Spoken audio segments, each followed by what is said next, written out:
Today, we're going to talk about the greatest mystery in the entire universe.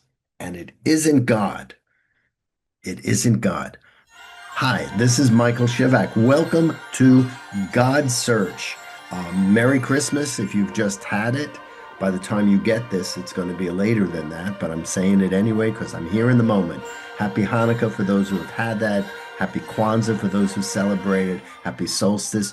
All of the happiness that you can possibly have any delivery system that you want. So, what is the mystery that is the greatest mystery of all? We're going to talk about that. It's called marriage.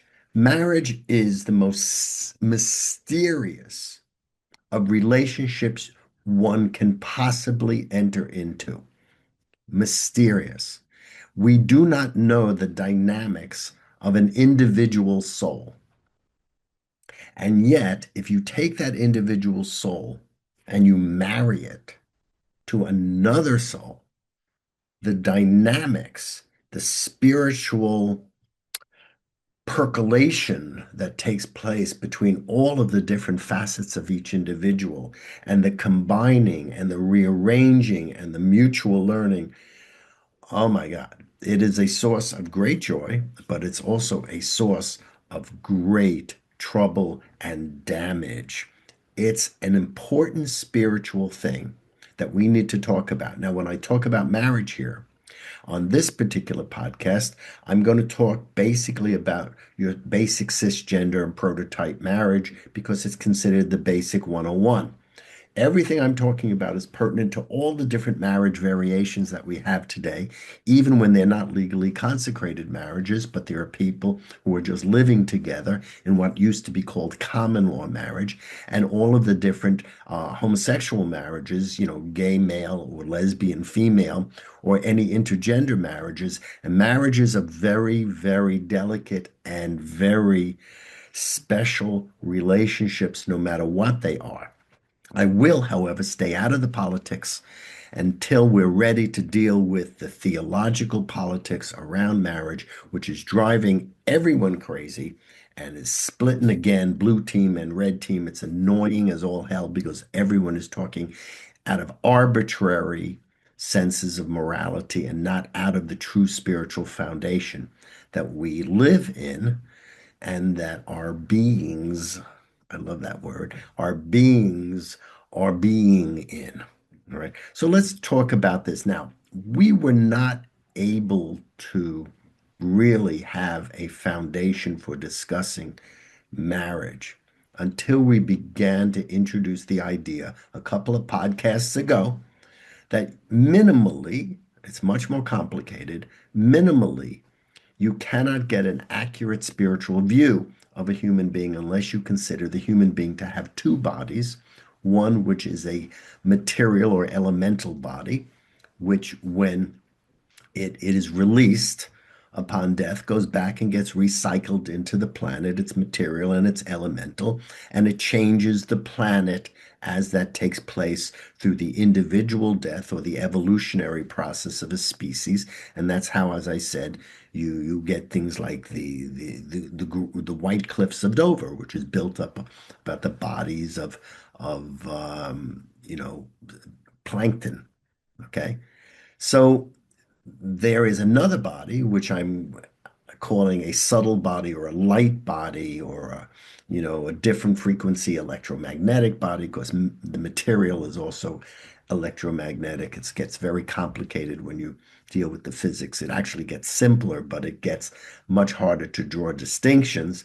And that body is really pertinent to what is left of the human being when he discards his body on the side of the road, and that you have a thought body. It's more like what we experience in dreams, where you have oftentimes seen in dreams people you do not even know. And they're dressed in ways that you don't even like or even wouldn't walk into the store and purchase. That's because these people are actually in a subtle or light body version of themselves. They are actually present. This is very, very delicate and very complicated and brings us into all sorts of borderlines between everyday sanity and psychosis. But we'll get there eventually as you increase the numbers on Godsearch and I can get out there more. So go to yourgodsearch.com and start participating. Now, beginning to see the mystery of relationships in general, as I spoke about in the last podcast, through the eyes of having a minimally a double body. It's a little more complicated than that, but you got to start small. That is the foundation by which you have to begin to understand the spiritual dynamics in marriage. On the subtle body level, light body level, there is a merging that takes place all the time. It's what takes place when children vibrate or they resonate with their parents' knowledge. Same as in the animal kingdom, where little animals connect kind of spiritually to their parents and they get instinctual knowledge that is built into them and passed into them and an additional knowledge as the animal grows and learns more and evolves. There is a subtle body sharing. The analogy I gave was kind of like a tuning fork and a piano string. When you press the tuning fork and bang it, the string on the piano that has the same frequency will vibrate whether you touch the key or not. The material or the elemental aspect of the piano is not needed to have a sharing of frequency and vibration. Okay, that's how the subtle body works. And the material body and the elemental body, we're more familiar with because we can see it with our eyes and we can feel it with our hands and hear things about it. So this is commonly what we call our body, but it's really not our body. Thinking about us only in those bodily terms becomes very difficult. Now, in a marriage, and I'm not talking about the legal complications because the spiritual dynamics of marriage go on no matter what. But let's assume your basic cisgender marriage where people are going to get married and they are going to have children. Okay. Well, in this kind of marriage, you have many, many dynamics, including the sharing of elemental bodies in order to produce more advanced elemental bodies, commonly called reproduction. So let's talk about this because it has all the dynamics and is the framework by which all marriages tend to be to be judged by our society. And also you can see a lot more by taking a look at it. In this kind of marriage, you are dealing with not two people. The big mistake in a God search when you are married is thinking that the other person is only one person or thinking that you are only one person. As I'm saying, you have to think of yourself as minimally as having two bodies, but within each of those bodies, you have breedings from many other bodies that have gone into it. And it's a very complicated dynamic. If you don't have clarity of self, clarity of ego, you can get lost in so many voices and so many forces and so many imaginations that come in. And before you know it, your marriage is not a marriage between two people, it's a marriage with a crowd.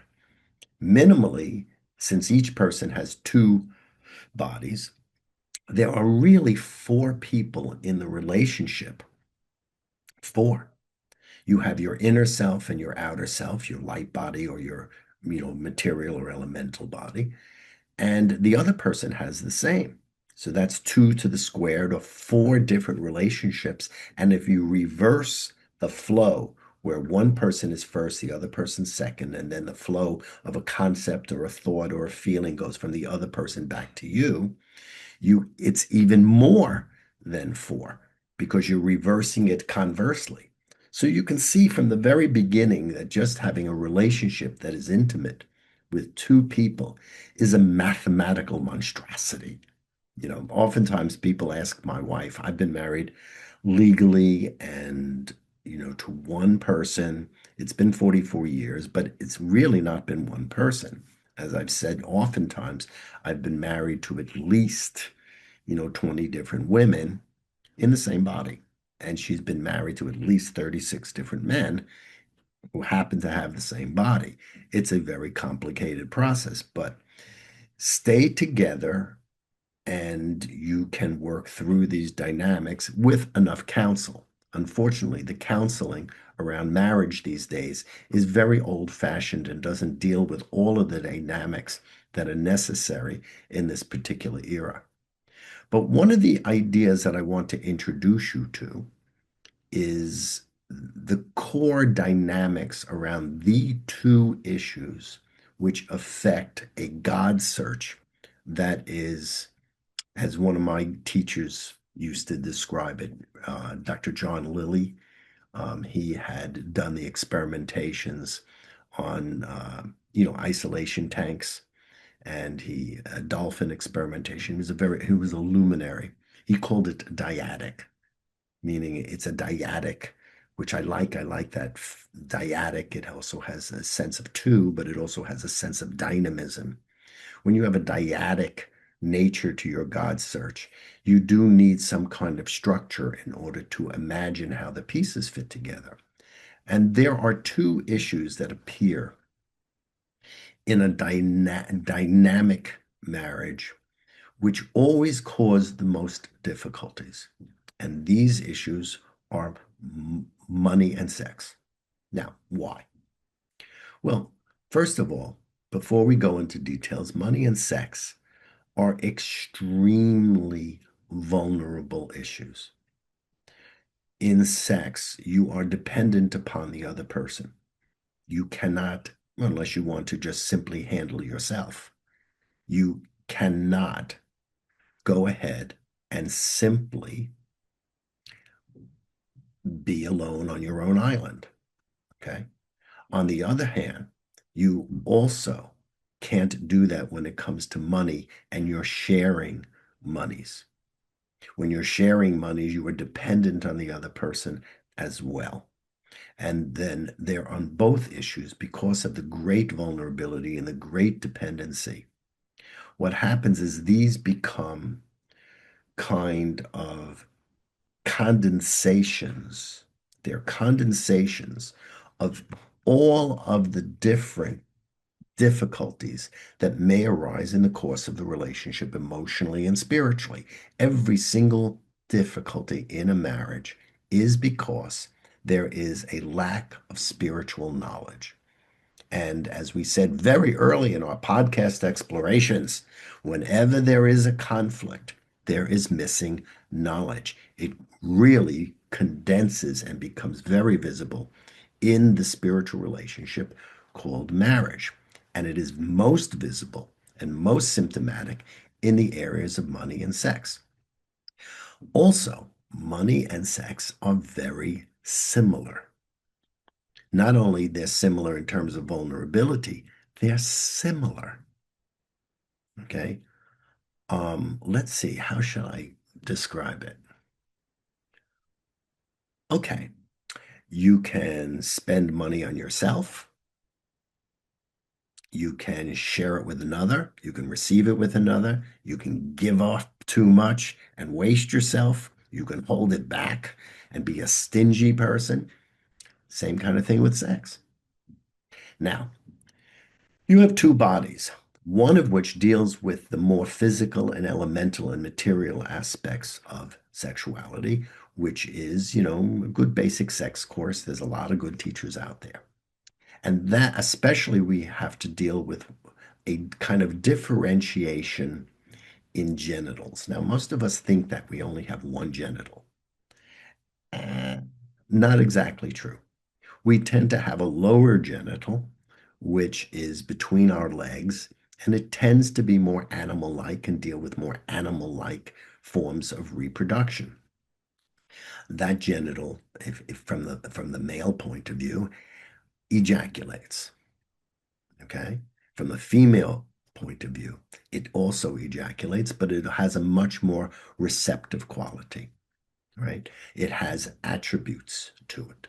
Okay, now there's another genital, which is actually you're not aware of, And it's more pertinent to the light body, the more pertinent to the metaphysics, instead of the physical. It's more metaphysical, and that is your upper genital or your throat.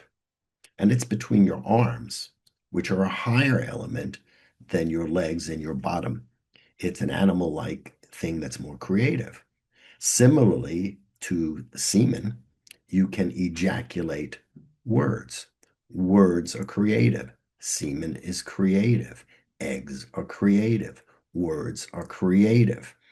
In the male of the species, the genitals down below tend to hang out a lot more.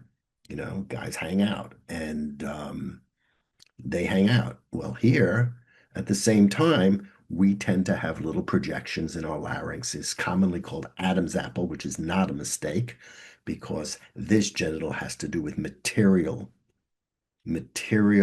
and exteriorization of conscious material mind, mental conscious power projected, and therefore it's related to the quote unquote gift sin, actually, of the Garden of Eden, where human beings become material creators. They get their own voice over the planet. By the same token, this tends to be recessive, and that's not a negative issue. It's just a statement of fact. It does not project, it tends to recede in so that women have an incredible power to create, but it tends to act through the recessiveness by its nature because that's how it's designed. Now, here I'm going to get into a lot of problems, and please do not do the thing and misinterpret it because of that, and I'm sexist and all this stuff. I'm just describing the basics, the complications of social conditioning and the disgrace of social conditioning to violate the truth of who we are. That's another subject matter, and it is disgraceful. And what has been done to women is disgraceful. What has also been done to men is disgraceful, though, gotta tell you, we got a lot of perks out of the deal and we don't pay much attention to it. But what's been done to us is pretty shabby. But we'll deal with that. But I want to deal with the very simple notion of a double genital. The lower genital deals with the physical. The upper genital deals with the metaphysical. Down below is conception, the creating of children. Up here is concept. We have an idea that descends into our upper genital and it projects. We ejaculate the word, we inseminate with a new word, we enwomb a new idea, all of which is part of the design of who we are as conceptual beings who are not merely natural, but meaning merely earthly natural, but we are also supernatural, as we've discussed many, many times. Now, the difficulties that enter into today's marriages, because we are moving away from the caustic rigidity of conditioning by old religious formalisms. I'm not saying that there isn't truth in it, but there was a rigidity and a conditioning to it, which was very much a violation of people and was reinforced by threat of death and hell and all sorts of things, and that we don't tolerate anymore because we have progressed to an enlightened democratic perspective where individuals have relationships to their selves with a capital S, commonly called rights. But these two genitals in marriage do come into a dance.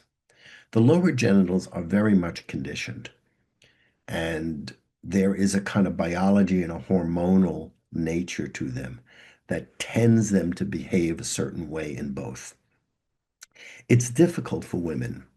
They can't force a man to be aroused. Men can't force a woman, But when a man's not aroused, it's a little bit more obvious and it's a lot harder to fake. So there is a lot of dancing that goes around the power dynamics for each getting their pleasure at the same time as each receiving when they're dependent upon the other person.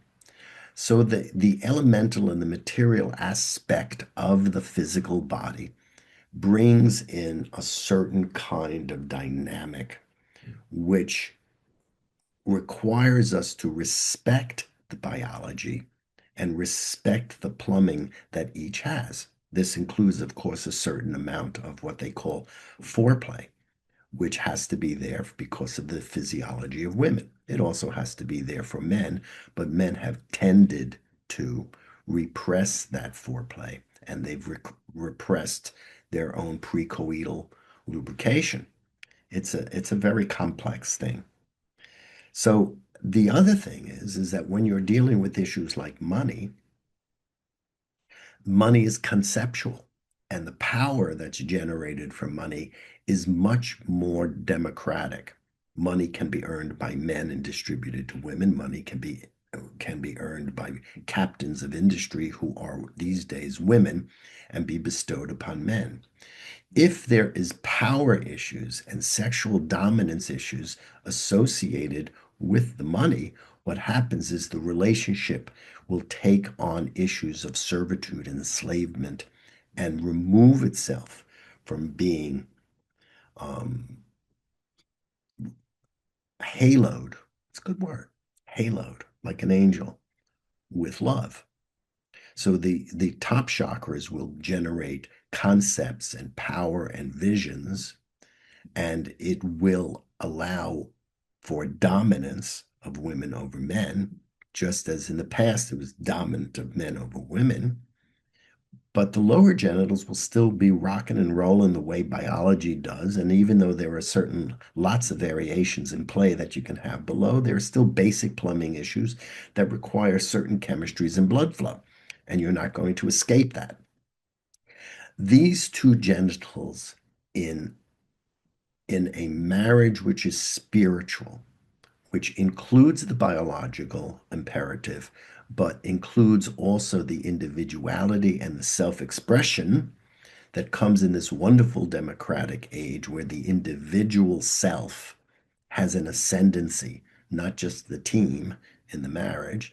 Well, this coordination and alignment between these two genitals is really the crux of what makes marriage very, very challenging in this particular era, right? And look, money and sex are the symptoms, and they're very similar. You can bank it, you can store it, you can put it in a certificate of deposit for 10 months and get more, withdraw more out of it. It appreciates. The same thing happens when you deposit a baby in the bank, okay, and it sits there in a maternal certificate of deposit and releases itself in 10 months.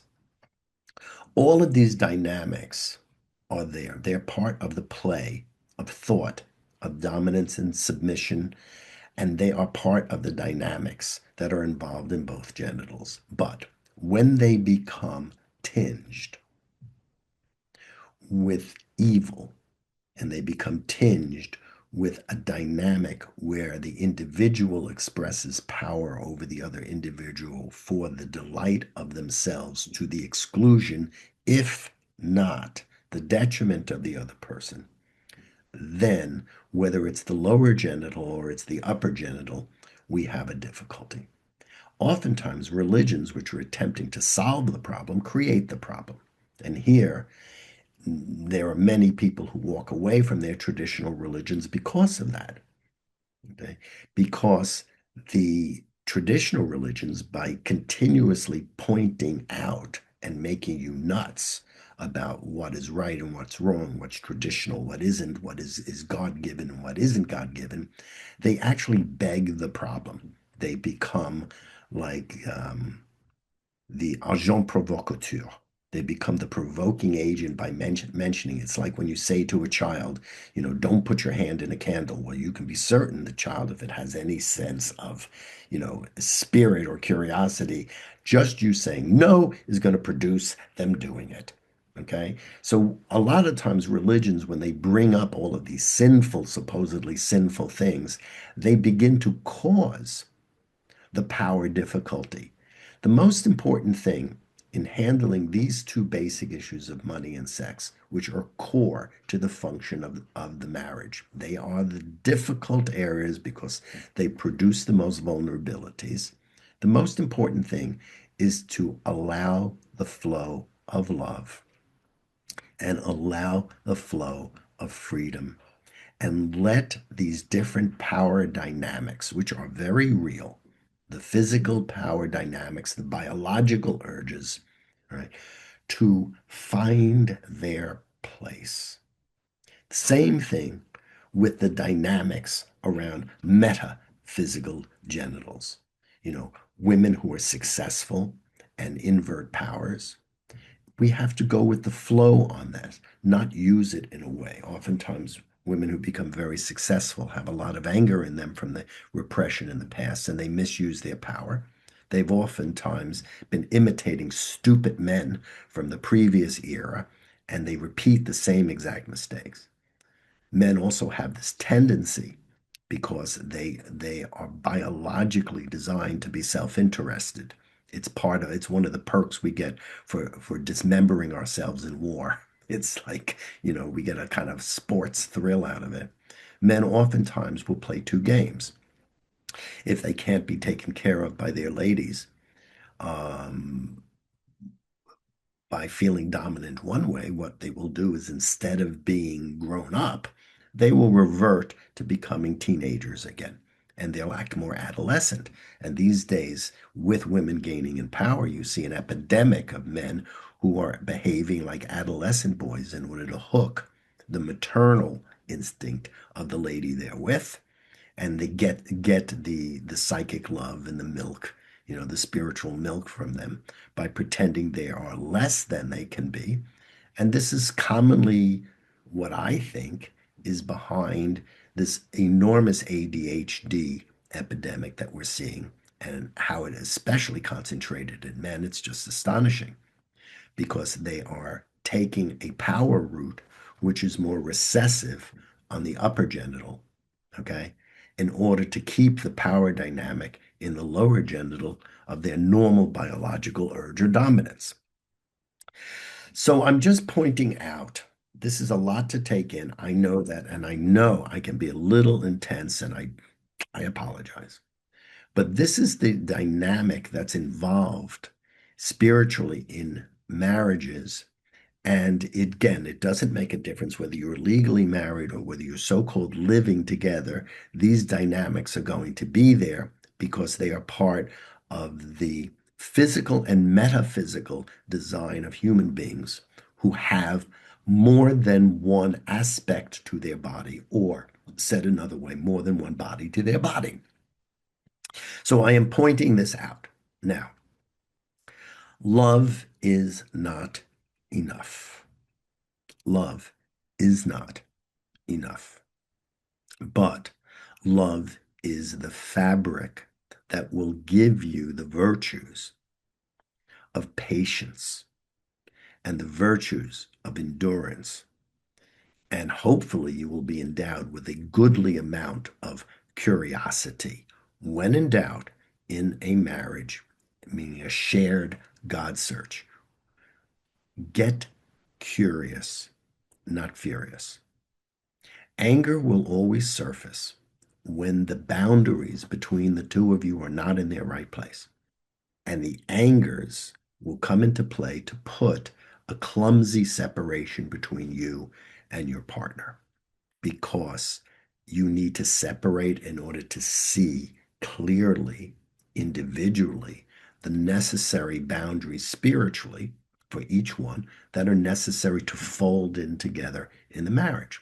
The anger is there to produce a clumsy separation. If one is aware spiritually that anytime there's a conflict, there is simply missing knowledge. You can be rather cavalier about it and go, oh, look, a conflict. Wow, where's the knowledge? That will save you from a lot of anger, a lot of misdirected anger, and allow you to keep together and share the journey. If you're on a God search together, after love, the most important thing is to know that it is a journey together. You're sharing all of the different dynamics, all of the dominances, all of the submissions. Those submissive is not a negative term. It simply means in Latin to be placed under. Some people go first, some people go second. Okay, some people go second, some people go first. Submittere in the Latin. It's not a negative term, unfortunately. It's been given that tilt because people are in pain. But when you're together as a partner in marriage, your focus is not just merely to love and having things and taking care of the kids. That is a secondary thing. First and foremost, what you have to deal with is the spiritual purpose of truth, unity, and the correct use of your ability as a supernatural being to cause and effect a positive life for yourself personally and another and all others and future generations and the next generation, the future generations and all life and creation.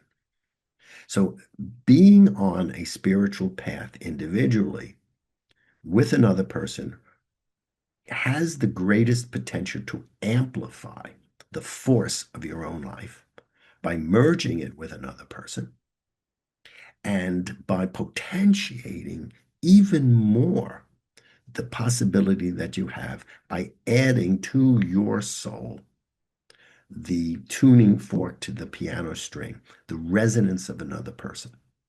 And in principle, you can add to it the resonance of your children and the resonance of your community, the resonance of your nation, and the resonance of all humankind and all life and creation, as we said in relationship priorities way, way, way back.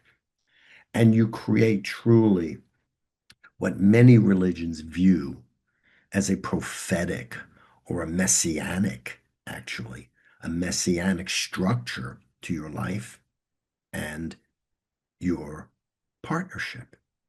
The true virtue of the marriage is to make you aware of the spiritual dynamics that are part of life because you are given a mirror of yourself other than yourself.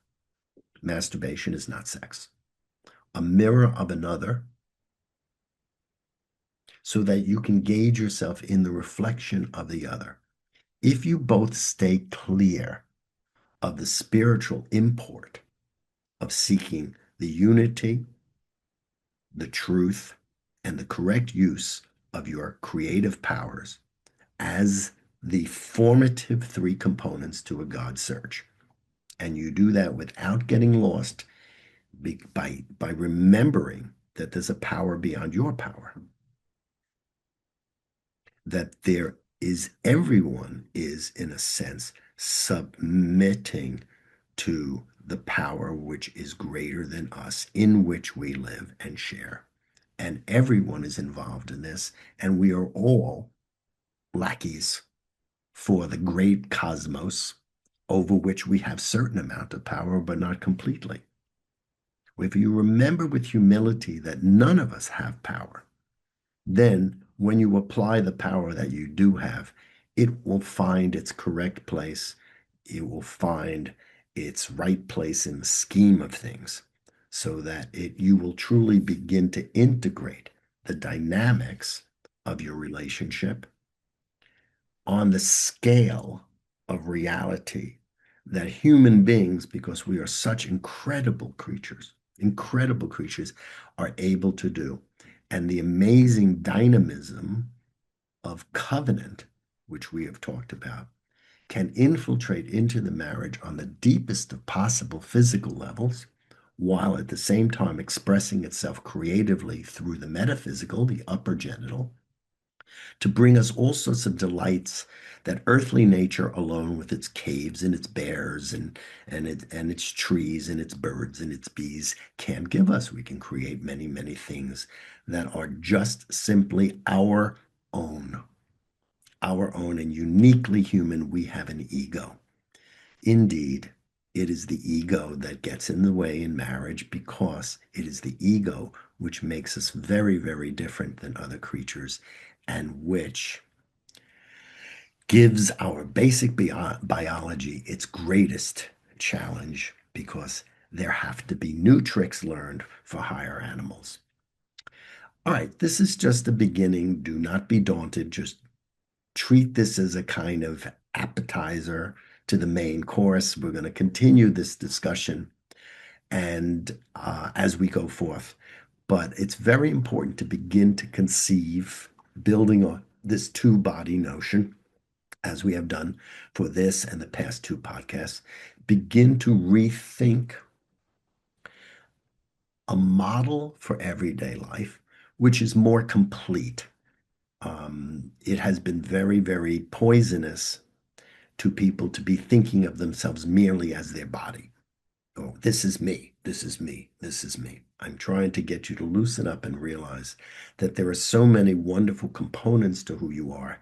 And even though they don't fall into alignment all the time, they can do so and they can form instead of chaos or confusion, the term that the Bible uses at the beginning in the first chapter of Genesis, they can become voices, harmonious voices of different tones and different qualities, and form a chorus underneath you that can lift you up, lift your partner up, whether your partner is a wife or whether it's a husband in any shape or form.